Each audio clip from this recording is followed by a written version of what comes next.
ఎన్ని పైపులు వస్తే అన్ని సిలిండర్లు ఒక సిలిండర్ కి ఒక పిస్టన్ ఉంటుంది. పిస్టన్ అంటే ఒక ఇంజక్షన్ తీసుకునేది ఇడిసేది. రెండోది వచ్చేసి ఒక సిలిండర్ కి 2 వాకిళ్ళు ఉంటాయి. దీన్ని వాల్వ్ అంటారు. వాల్వ్ అంటే వాకిల్ అని, వాకిల్ అంటే డోర్ అని. ఒకటి ఇన్లెట్, ఒకటి ఎగ్జాస్ట్. దీంట్లో నుంచి గాలి ఉంది కదా, ఇన్లెట్ సెక్షన్ ఏమన్నా మీరు suction stroke, intake stroke, inlet stroke అంతా ఒకటే. ఇలా ఎగ్జాస్ట్ తర్వాత దీని నుంచి గాలి తీసుకుంటుంది ఒక సిలిండర్ లో. ఇది గాలి పిస్టన్ ఏం చేస్తుంటే ఇంజెక్షన్ లో ఇంజెక్ట్ చేస్తున్నట్ల పిస్టన్ గాలిని లోపలికి తీసుకుంటుంది. దీంట్లో గాలి మీకు 100% తీసుకుంటే దీంట్లో నుంచి పోయే పొగ అదే పోవాలా బయటికి. ఇది ఒక వాకిల్ నుంచి గాలి తీసుకుంటుంది. ఇది ఇంజెక్టర్ ఏం చేస్తుంది, 15 సెకండ్లకి ఒక డ్రాప్ డీజిల్ ఫైర్ చేస్తుంది. ఫైర్ చేస్తే దీంట్లో పుట్టే శక్తి వచ్చేసి 13 HP పవర్ వస్తుంది దీనికి ఇంటికి. అంటే 3 డివైడ్ చేస్తే 39 HP ఆయా. ఇది డీజిల్ ఇట్లా ఫైర్ చేసినప్పుడు దీంట్లో నుంచి కిందికి ఒక పిస్టన్ 4 పనిచేస్తుంది. ఒకటి పిస్టన్ పై నుంచి కిందికి పోయినప్పుడు టీడీసీ అంటారు, టాప్ డెడ్ సెంటర్ లో ఉంటుంది పిస్టన్. బయట నుంచి కిందకి గాలి తీసుకున్నప్పుడు కిందకి పోతుంది బీడీసీకి. అప్పుడు ఇన్లెట్ వాల్ ఓపెన్ అవుతుంది. ఎయిర్ ఫిల్టర్ నుంచి గాలి ఫిల్టర్ ప్రీ ఫిల్టర్ క్లీన్ అయ్యి ఇన్లెట్ మెనిఫోల్డ్ ద్వారా ఇన్లెట్ వాల్వ్ ద్వారా పిస్టన్ మీద గాలి పోతుంది. దానికి ఆక్సిజన్ కావాలా, 13 HP ఎంత కావాలో అంత ఆక్సిజన్ దీంట్లో తీసుకుంటుంది. దీంట్లో తీసిన తర్వాత కింద నుంచి మళ్ళీ పిస్టన్ పైకి పోతుంది. బీడీసీ నుంచి టీడీసీకి వచ్చేటప్పుడు inlet wall exhaust wall 2 close లో ఉంటాయి. గాలి బయటికి పోదు. ఇంత లార్జ్ స్కేల్ లో ఉండే గాలి పైనకి కంప్రెస్ అవుతుంది. కంప్రెస్ అయితే సన్నగా అవుతుంది. ఎప్పుడైతే ఇది డాష్ తక్కువగా కన్జ్యూమ్ అవుతుందో, ఇదైతుందో ప్రెస్ అవుతుందో, అప్పుడు కంప్రెస్ అవుతుందో గాలి, మాలిక్యూల్స్ ఉంటాయి గాలిలో, అది ఒకటికొకటి డాష్ చేసుకొని దాంట్లో హీట్ పుడుతుంది.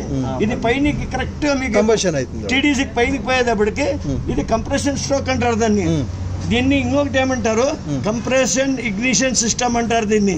బ్యాటరీ లేకుంటే కూడా గాడి స్టార్ట్ అవుతుంది అని.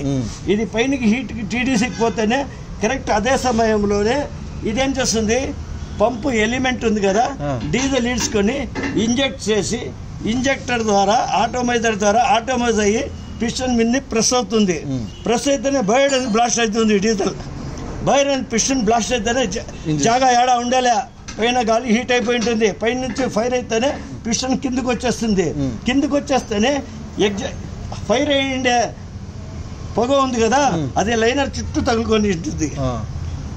మనం వేసేది ఎర్రది ఆయిల్ నల్లగా అయిపోతుంది, బర్న్ అయ్యలేదు. అది డీజిల్ బర్న్ అయ్యేప్పుడు లైనర్ కి ఏమైతే వాల్స్ కి ఏం కార్బన్ తగులుకుంటుందో దాన్ని ఏం చేస్తుందంటే ఎగ్జాస్ట్ వాల్వ్ ఓపెన్ అవుతుంది కింద నుంచి. అది కింద నుంచి ఇట్లా పైనకి వచ్చేటప్పుడు ఎగ్జాస్ట్ వాల్వ్ ఓపెన్ అవుతూ ఉంటుంది. దీంట్లో ఎంత పొగ వచ్చిందో అంత పొగ దాని నుంచి సైలెన్సర్ నుంచి బయటకు వెళ్ళిపోతుంది. అప్పుడే 4 పనులు అయ్యా, 4 స్ట్రోక్ అయ్యా. దీంట్లో నుంచి ఇంజిన్ లో నుంచి ఆయిల్ తీసుకొని పిస్టన్ ఏం చేస్తుందంటే బ్యాలెన్సర్లు ఉంటాయి, షాఫ్ట్ ఆయిల్ లో మునుక్కొని పైకి ఇట్లా కొడుతుంది.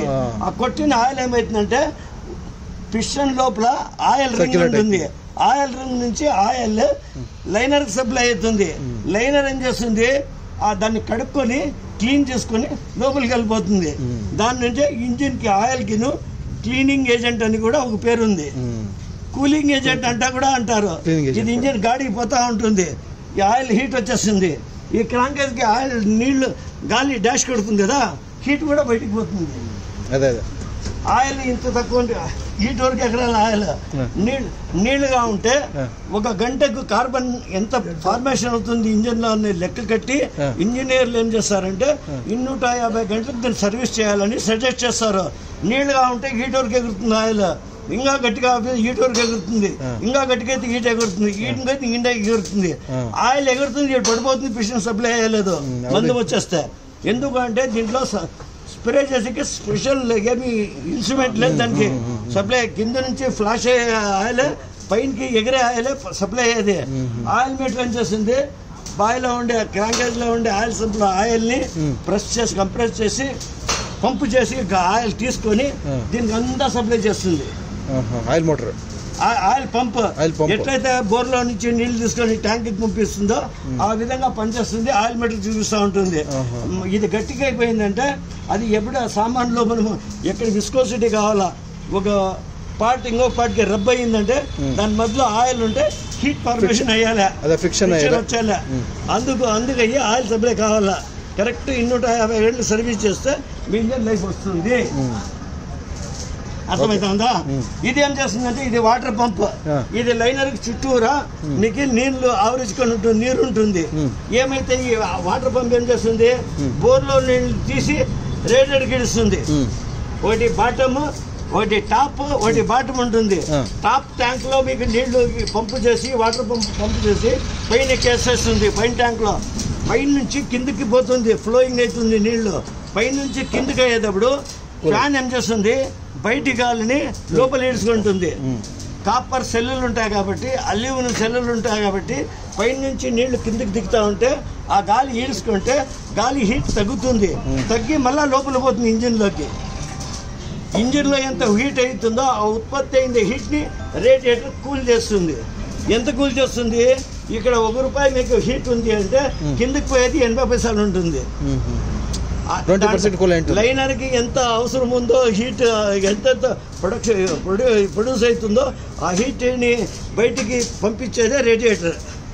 అంటే ఆయిల్ ఉంటే మరి నీకు వాటర్ పడి ప్రాబ్లం ఉంటే కూడా నీళ్ళు సప్లై అయ్యేలా, ఫ్యాన్ పని చేయలేదంటే చేయలే, ఇది ఫ్యాన్ బెల్ట్ కట్ అయిపోయిందంటే కూడా మీకు నీళ్ళు సప్లై అయ్యేలా ఇంజిన్ సీజ్ అయిపోతుంది. ఇంజన్లో నీళ్ళు ఉండాలా, రేడియేటర్లో నీళ్ళు ఉండాలా, ఇంజన్లో ఆయిల్ ఉండాలా, అప్పుడు ఇంజన్ లైఫ్ ఉంటుంది. That's all only. Thank you. పూరా బల్లాలే వీడియో మొదలు